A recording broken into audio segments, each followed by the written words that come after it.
The views expressed on the following program do not necessarily represent those of this station or its management.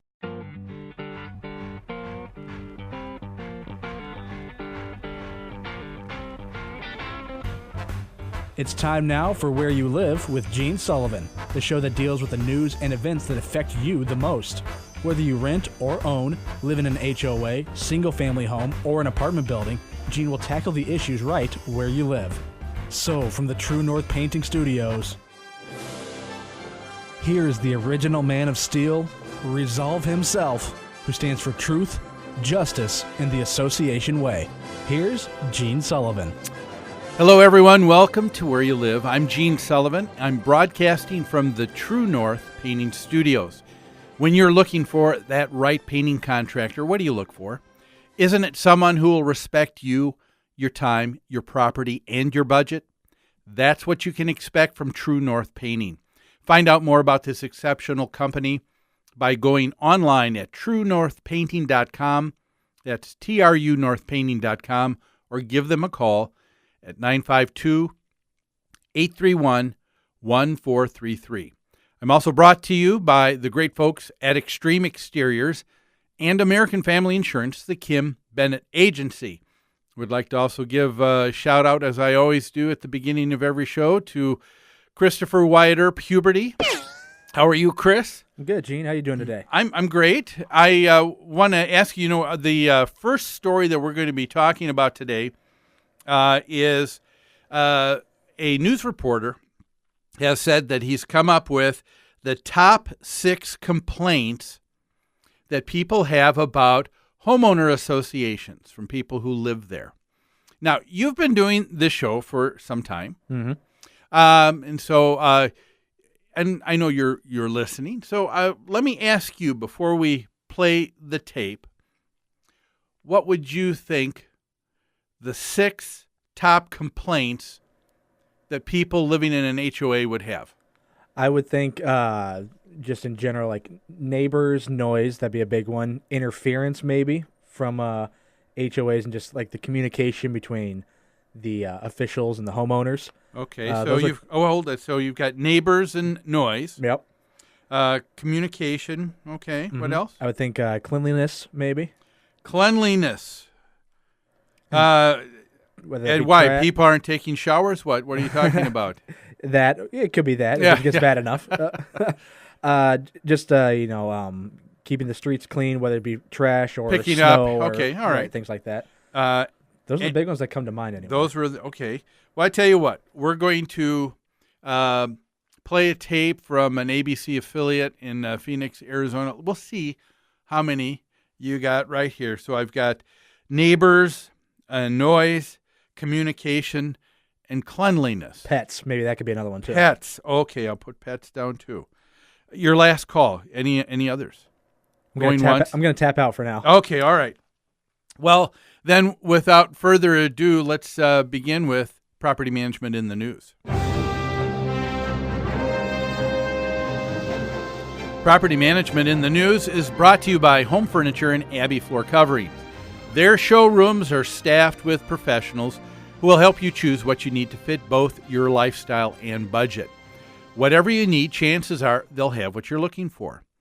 Now, if you wish to avail yourself of special pricing you won't find anywhere else, all Where You Live listeners can call Customer Service Coordinator Lori Matson at 952-224-2663. Well, like I said, let's begin. The first story is coming from Phoenix, Arizona, and Channel 15 News, an ABC affiliate, had this story just sometime last week. So we asked, and boy, did you tell us about all of the issues you have with your homeowners association. All of them. All of them. Yes. And most of you aren't happy. Tonight, ABC 15 investigator Joe Ducey's back with the issues and your concerns out there. It's real life because they're around it every day. They are, yeah. And they're so passionate about these things. I mean, people wrote about being, towed, cars towed, and Oh. minor violations, those kinds of things. Yeah. Others tell me HOAs aren't doing anything, yet they collect hundreds of dollars from homeowners every month. On the Let Joe Know Facebook page and in emails, you've got strong. They either do too much HOAs were never, from day one, primarily intended to benefit the property owners, or not enough. Our neighbors are building a structure that is in clear violation of the CC&Rs. What's it look like now? It looks like a jungle. It's unkempt. You know, it's frustrating. That's what it is. This South Phoenix woman is talking about overgrown plants and a lack of maintenance, something their HOA fees are supposed to pay for. It's a common concern. Homeowners not knowing where their money really goes, even though they have a right to get that information from the board. This was a rare comment. I like our HOA. I guess I'm the lucky one. But it was quickly followed with, don't count yourself lucky too soon. Every HOA is just one vote away from hellish nightmares. Most of the HOA comments were negative, but also constructive, wanting to make their communities better. I stay awake at night thinking about it because I want it to be better, because I love living here. Mm-hmm. I love my neighbors, and I want it to be beautiful. Yeah, we also heard from people upset about the big fee to use the state's HOA dispute process. It's more than $500. One person says this law was to protect property management companies and denies due process for the general public. Okay, so we've got a story. Let's see. There were 6 things that they mentioned. Let's see how many you got here, Christopher. They said first one was HOAs do too much. Okay, so they get too involved in people's lives, I think is what they were saying. Yep. They also said HOAs don't do enough. They don't get involved. Yes, yeah. Of course you're going to get both of those. Let's see. No, neither one of those were anything that you had chosen. Yeah. The third one was, I don't know how my money is spent in an HOA. Should have gotten that one. Yeah, you should have. All comes down to that. It all comes down to that. That's right. Follow the money trail. But no, let's see. Christopher, no, I'm sorry. Not my best work. No. Complain about how maintenance addressed? No. I don't know when my HOA board meets, and I don't know who is on my HOA board. You know what? I want to judge his ruling. Yes, I'm going to give that to you. There you go. You got 1 out of 6 here, because that falls under the area of communication. But let's deal with just a few of these, shall we? Those first 2, it's interesting. My HOA does too much. They get too involved. And then, of course, you've got the other people on the other side that are saying my HOA never does enough. And you can almost tell which ones are making that complaint. The ones that say the HOAs get too involved are probably the ones that have received the violation notices. The other people who don't see things corrected quick enough are the ones that say the HOA just doesn't seem to do enough. Well, what's going on here? And I think it's important, number one, that if you're living in an HOA, you need to understand what an HOA's true authority and their limits. What are they? Sometimes I've seen over the years people who get very upset with their HOA about an issue, and they say, I don't know why the HOA isn't doing more about this, when they're really the person who's got the complaint is just really going to the wrong governing body. Sometimes you need to go to someone else that's going to be more effective. For example, if you're dealing with issues of pets that are not under control and off leash, there are probably leash laws. There are probably a number of laws that are in a city or municipality. And I can tell you the city and the police have, with dog control and animal control, they have a lot better ability than the HOA, who can send a letter or maybe assign a fine to someone, and then that person either does or doesn't pay for that.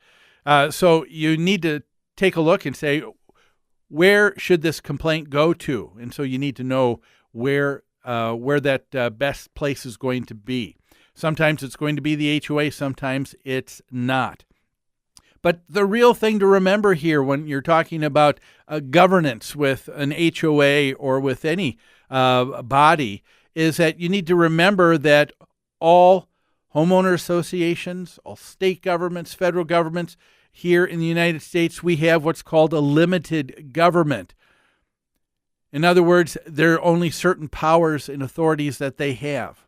We can't take a look at someone and saying that they're the person that's always going to take care of all of my problems, all of my issues.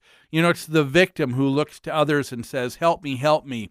It's the self-reliant person who takes part, becomes an example, and is part of the cure. And you need to remember that when you're in an HOA, that's exactly right. Who has the real power in an HOA? The real power isn't with the board of directors. The real power is with you, the homeowner. If I could, I'd like to just quote the Declaration of Independence that says that governments are instituted among us. In other words, they're established, deriving their powers from the consent of the governed. The reason you have an HOA the way you do is because you've given your consent for people to govern a certain way. If you don't like what's going on, then you need to take part in changing that. Maybe taking part and becoming a part of the board itself. But to sit back and just to complain, that's something that isn't probably going to get you anywhere. But I tell you what, we're going to cover a few more of these issues that were concerns in Arizona, but we need to take a break, so let's do that. We will be back with you in just a few minutes. You're listening to Where You Live on AM 1280, The Patriot.